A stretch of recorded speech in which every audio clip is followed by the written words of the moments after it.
guys, nandito tayo sa Granelandia. Alam mo pala dito. Katabi lang pala siya na yung dati pinuntahan ko yung parang New Zealand. Kabilang side. So ito meron lang silang free na 30. How much?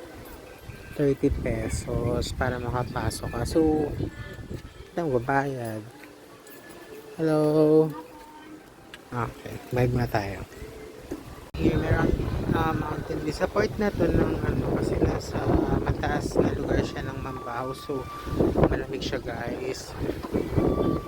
So, I think they are still renovating the area. Tignan mo may mga fog-fog na dito. Kasi medyo mataas. Kaya medyo pataas na yung dadaanan nyo here. Sabi ko, ayun o, pag dun sa kabilang side, yung pinuntahan natin dati, yun walang bayad. Para lang siyang, parang ganito lang din, pero walang mga ganitong mga kung ano-ano. I think bago lang din tong lugar na to. Yeah, parang, ewan ko, parang napunta ako, parang wala masyado. Wala naman masyado. Ganyan lang siya, parang maganda lang magpalamig. Pala mag-horse back riding here sa baba ng bundok. Init na init ako, so pakit na ako dito nagdadrive. So parang nagiging Baguio na siya guys, pa Baguio na. Pala tinam ang fog niya, grabe. Malamig siya na lugar, sa mataas tayo na lugar. So maliit lang naman siya na area, para isang ganyan lang siya. So, din tayo pumunta sa kabil. I know, wait. Gets ko na. Nung nagpunta tayo, wala pa siya, guys. Kasi tama-tama din tayo pumasok, eh. Saan ba? Yeah. Or baka dun tayo sa kabilang, dyan sa part na yun, sa kabilang bakit. I'm thinking either nung nagpunta ko dito, as in, wala pa to eh, as in ganyan lang siya. So baka ni-renovate na nila. Kasi na mo, inaayos pa nila yun. Okay, so kaya pala sabi ko Granelandia, parang hindi ko pa siya napupuntahan. Ito pala siya. Ito pala ang ganap sa kanya. Parang tamang picture lang naman.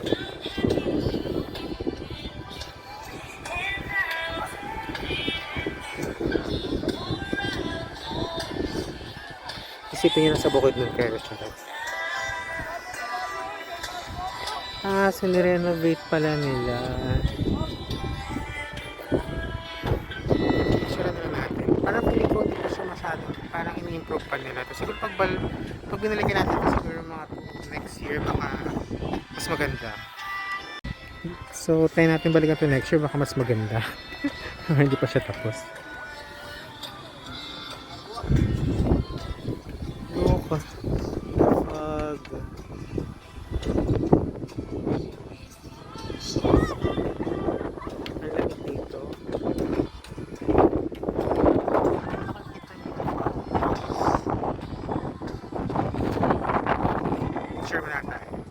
So pwede kayong Kuya, may bayad ba pagsakay ng kabayo? Kuya, may bayad yung pagsakay sa kabayo? 100. 100. Dito lang na tindahan nito. Gaano katagal? Ha? Gaano katagal? Dito rin bayad. Pero ilang ikot yun? Tulo. Tulo ka ikot? Bawal naman anak. Ano ra? Pag ganyan lang? Tulo. Sa 3 ikot lang daw pag ganyan. Bawal mo dito buntod. Bawal daw kasi dun. Tulog ba? Baka daw mahulog kayo. Sakay ka? Hindi, tanong ko lang kuya. Sakay ka? Ano bayad dito? Next time na lang siguro. Tinanong ko lang para alam nila. Sakay ka, dito walang bayad. Sige. Okay. So doon kayo magbabayad dun sa pinagbayaran natin na entrance fee. Ito na nga yun guys. Ito na nga yun. Kasi yung bahay, nakapumasok. Walang bayad pa ng tayo kasi wala pa pala kasi. Nire-renovate pa nila. Tapos ngayon, yun na, inaayisan nila siguro.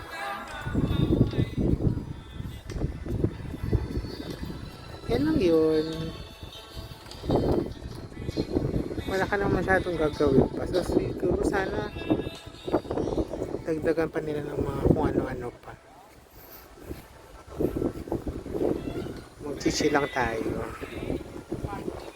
So, I think that's it. Wala naman na tayong gagawin sa video. So, meron akong gusto puntahan na cafe. Kasi nga, sabi ko this time, since napuntahan na natin halos lahat ng mga lugar dito, ang pupuntahan naman natin, explore natin is yung mga highly recommended na cafe. So, nadaanan natin yung Lanao. Nadaanan na rin natin yung pero kasi ilang beses tayo napunta ng Itoge. So, sa Lanao cafe muna tayo pumunta. Tingnan natin kung ano bang maganda doon sa kanila. Kasi marami nagre-recommend sa lugar.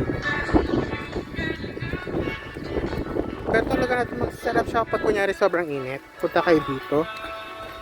And then, press compress pa akin sa Baguio. Ganun kalamig. Nakapark na tayo dito. Nakapark tayo sa Lanao. Medyo baku-baku lang papasok dito. So, medyo nakatakot. Pero, I heard a lot of good things about this place, but I'm not sure if it's true or they're just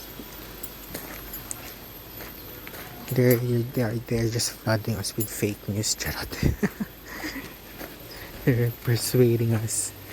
But here, it's a simple cafe naman pala. Nothing really special, but there's a view.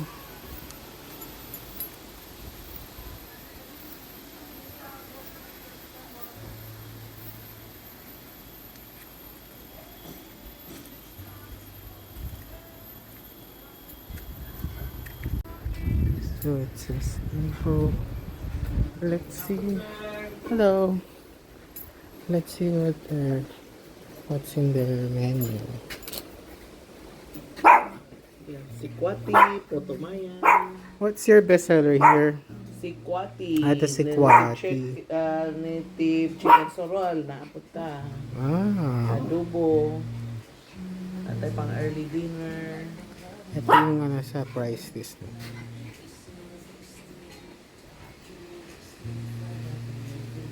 And then here, yung Sikwati daw yung nila, yung hot choco.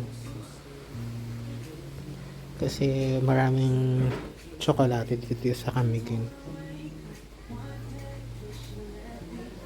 Okay, let's see what we're gonna order. Para silang putumaya, which is parang version nila ng mango sticky rice. Ayun siya.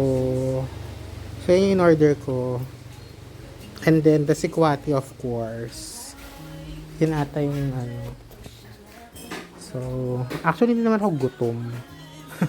Gusto ko lang i-try yun. Nandito na tayo eh. And marami kasing nagsasabi na maganda sarap daw dito. Okay naman siya. Very relaxing naman. Very simple. Ano meron pa sa taas? Ano meron sa taas? Check out the upper floor. Ay, balik na natin itong ano. Baka sabihin nila kung ano natin. Let's see what's up there. Wala naman. Mga tables lang din.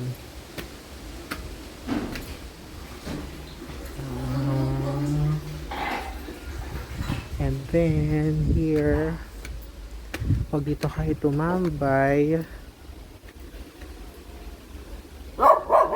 ay may aso, baka gatin tayo. Pero mas maganda yung view dito.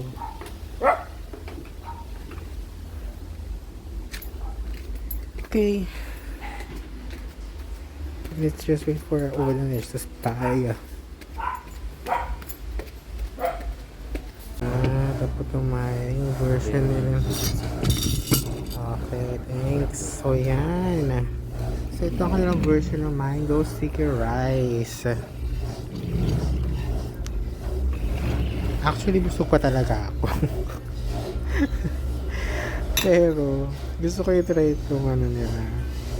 Mango sticky rice. Puto may ang tawag nila dito. Of course, yung popular na sikwati sa Camiguin. Let's try it. So, it's almost 5. So, bumalik na tayo kasi